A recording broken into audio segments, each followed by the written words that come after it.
بسم اللہ الرحمن الرحیم۔ شروع کرتا ہوں اللہ کے پاک نام سے جو بہت بڑا مہربان نہایت رحم والا ہے۔ دوستوں، بہنوں، بھائیوں، بزرگوں، ظہور اسلام سے پہلے یعنی اس وقت سے پہلے جب آخری نبی صلی اللہ علیہ وسلم کو نبوت ملی اور انہوں نے لوگوں کو اللہ تعالیٰ کے حکم یعنی اسلام کی طرف بلانا شروع کیا، دنیا بہت ترقی کر گئی تھی۔ اب لوگ غاروں اور جنگلوں کی بجائے شہروں میں رہتے تھے، جہاں بڑے بڑے مکانات ہوتے تھے اور طرح طرح کی سہولتیں حاصل ہوتی تھی۔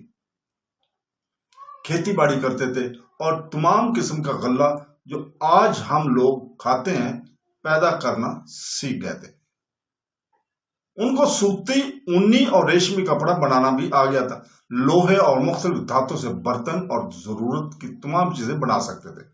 سمندر پار سفر کرنے کے لیے بادبانی، کشتیاں اور جہاز، اور خشکی پر سفر کے لیے اونٹ، گھوڑے، ہاتھی، بیل اور دوسرے جانوروں کو اور ان کے ذریعے کھینچی جانے والی گاڑیوں کو استعمال کرنا جانتے تھے۔ سب سے بڑی بات تو یہ ہے کہ انسان نے لکھنا پڑھنا بھی سیکھ لیا تھا۔ بڑی بڑی کتابیں لکھی جاتی تھی، اور اگرچہ اس زمانے میں چھاپے خانے کی سہولت نہیں تھی اور کتابیں ہاتھ سے لکھی جاتی تھی، لیکن پھر بھی اس کثرت سے لکھی جاتی تھی کہ بعض شہروں میں بڑے بڑے کتب خانے قائم ہو گئے تھے۔ مختصر یہ کہ انسان پتھر اور لوہے کے زمانے اور جہالت اور وحشت کے دور سے نکل کر علم اور تہذیب کے دور میں داخل ہو گیا تھا۔ دنیا کے مختلف مذاہب، لیکن بات تعجب کی ہے وہ یہ ہے کہ علم اور تہذیب کی ترقی کے باوجود انسان توحید کی اس تعلیم کو بھول گیا تھا جو اللہ تعالیٰ نے حضرت آدم علیہ السلام کو دی تھی۔ اللہ تعالیٰ کو مانتے تو سب تھے، لیکن انہوں نے ایک کی بجائے بہت سے خدا بنا لیے تھے اور پتھر کے بتوں کو خدا جان کر پوجنے لگے تھے۔ عرب کے مشرق میں عراق اور ایران کے ملک تھے جہاں ایرانی آباد تھے۔ یہ ایرانی ایک ایسے مذہب کو مانتے تھے جس میں ایک خدا کو تسلیم کیا گیا تھا، لیکن اس کے باوجود انہوں نے آگ کو پوجنا شروع کر دیا تھا۔ ایران کے مشرق میں ہندوستان کا عظیم ملک واقع تھا، جہاں کے لوگ تہذیب و تمدن اور علم و دانش میں بہت آگے تھے۔ وہ خود کو ایک الہامی مذہب کا پیروکار کہتے تھے اور یہ دعویٰ کرتے تھے کہ ان کے مذہبی کتابیں، جن کو وید کہا جاتا ہے، خدا کا کلام ہے، لیکن اس کے باوجود ہندو نے ایک اللہ کو چھوڑ کر بے شمار خدا بنا لیے تھے۔ ہر طاقتور چیز ان کے نزدیک خدا تھی اور ہے۔ وسط ایشیا سے لے کر بحر الکاہل کے ساحل تک جو ملک پھیلے ہوئے تھے اور جن میں چین اور جاپان مشہور ہے، ان میں بدھ مت کے پیروکار آباد تھے۔ یہ مذہب ہندوستان ہی سے نکل کر ان ملکوں میں پھیلا تھا۔ بت پرستی سے اس مذہب کا کوئی تعلق نہیں تھا، لیکن ظہور اسلام کے وقت بدھ مت کی ماننے والوں میں بھی بہت بت پرستی عام ہو گئی تھی اور انہوں نے اپنے مذہب کے بانی مہاتما بدھ کو پوجنا شروع کر دیا تھا۔ عرب کے مشہور شمال اور مغرب میں مسیح یا عیسائی مذہب کا زور تھا۔ شام، مصر، ایشیائی کوچک، حبش اور جنوبی اور مغربی یورپ کے لوگ عام طور پر عیسائی تھے۔ وہ خود کو حضرت عیسیٰ علیہ السلام کا پیروکار کہتے تھے، لیکن ان کی بتائی ہوئی توحید کی تعلیم کو بھلا کر حضرت عیسیٰ علیہ السلام کو خدا اور خدا کا بیٹا کہنے لگے تھے، اور حضرت عیسیٰ علیہ السلام اور حضرت مریم کے بت اور تصویریں تک بنانے لگے تھے۔ عیسائیوں کی طرح یہودی بھی الہامی مذہب کے علمبردار تھے۔ وہ خود کو حضرت موسیٰ کا پیروکار کہتے تھے، لیکن انہوں نے بھی حضرت موسیٰ علیہ السلام اور ان کے بعد آنے والے پیغمبروں کی تعلیم کو یا تو بھلا دیا تھا یا مسخ کر دیا تھا، اور حضرت عیسیٰ علیہ السلام جیسے پیغمبر کو پھانسی تک دلانے کی کوشش کی۔ ان یہودیوں کا کوئی وطن نہیں تھا۔ بحیرہ روم کے چاروں طرف کے ملکوں میں ان کی بستیاں موجود تھیں۔ عرب میں بھی کئی جگہ عیسائیوں کی طرح یہودیوں کی بستیاں بھی موجود تھیں۔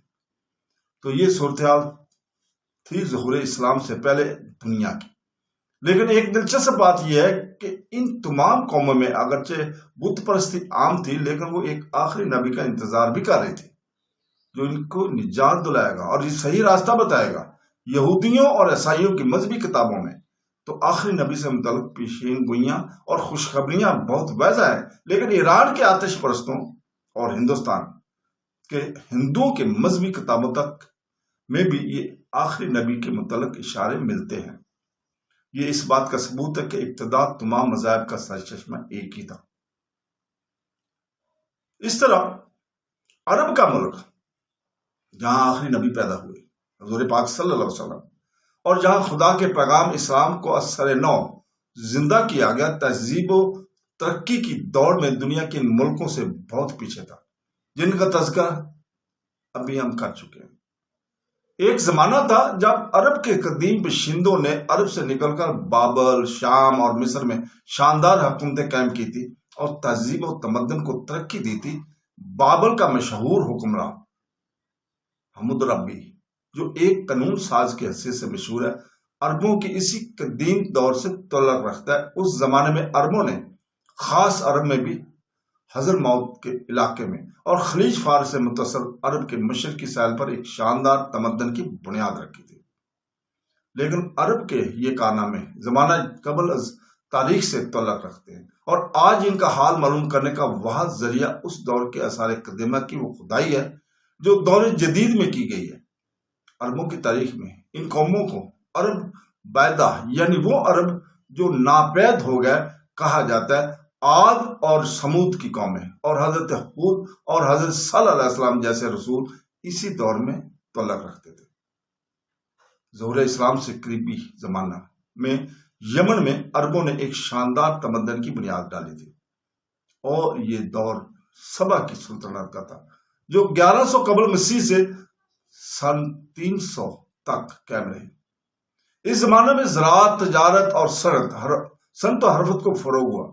بعد کے زمانے میں یہ تہذیب بھی ختم ہوگی، لیکن اس کا اتنا اثر ضرور باقی رہا کہ ظہور اسلام کے وقت یمن کا علاقہ پورے عرب میں سب سے زیادہ ترقی یافتہ اور مہذب سمجھا جاتا تھا۔ یہاں کی اکثریت بت پرست تھی، لیکن یہودی اور عیسائی بھی کافی تعداد میں موجود تھے۔ ظہور اسلام کی وقت یمن کو چھوڑ کر باقی عرب نیم وحشت کی حالت میں موجود تھا۔ کوئی حکومت موجود نہیں تھی جو امن اور امان قائم رکھ سکتی۔ سارا ملک قبیلوں میں تقسیم تھا، اور ہر قبیلہ اپنی جگہ آزاد تھا اور من مانی کرتا تھا۔ یہ قبیلے آپس میں لڑتے رہتے تھے۔ اگر ایک قبیلے کا آدمی دوسرے قبیلے کے کسی آدمی کو قتل کر دیتا تھا تو انتقام لینا ضروری سمجھا جاتا تھا، اور اس کی وجہ سے لڑائیوں کا ایک ایسا سلسلہ شروع ہو جاتا تھا جو برسوں جاری رہتا تھا، اور ہزاروں انسان انتقام کی جنگ میں مارے جاتے تھے۔ ملک میں ڈاکے اور ریزنی عام تھی۔ لوگ اس زمانے میں قافلے بنا کر سفر کیا کرتے، لیکن ایک شہر سے دوسرے شہر تک سفر کرنا اتنا خطرناک ہوتا تھا کہ قافلے کے قافلے لوٹ لیے جاتے تھے۔ شراب اور جوا اسی طرح عام تھے جیسے آج مغربی ملکوں میں عام ہے۔ بس فرق اتنا تھا کہ مغرب کے لوگ تعلیم یافتہ ہونے کی وجہ سے یہ کام شائستگی سے کرتے ہیں، اور عرب کے لوگ تعلیم نہ ہونے کی وجہ سے بے ڈھنگے طریقے سے کیا کرتے تھے۔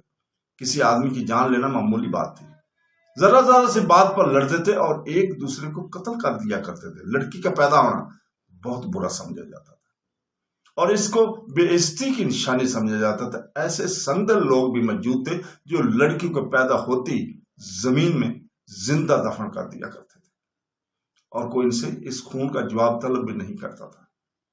عرب میں تعلیم نہ ہونے کے برابر تھی۔ شہر مدینہ میں تو یہودیوں اور عیسائیوں میں کچھ پڑھے لکھے لوگ موجود تھے، لیکن مکہ میں لکھنا پڑھنا جاننے والے لوگ 17 سے زیادہ نہیں تھے۔ ہم پچھلے ایپیسوڈ میں ہم بیان کر چکے کہ حضرت ابراہیم علیہ السلام اور حضرت اسماعیل نے مل کر عرب میں اس جگہ جسے بعد میں مکہ کا نام دیا گیا، اللہ تعالیٰ کی عبادت کے لیے پہلا گھر تعمیر کیا، جسے خانہ کعبہ کہا جاتا ہے اور ہمارا قبلہ رخ ہے۔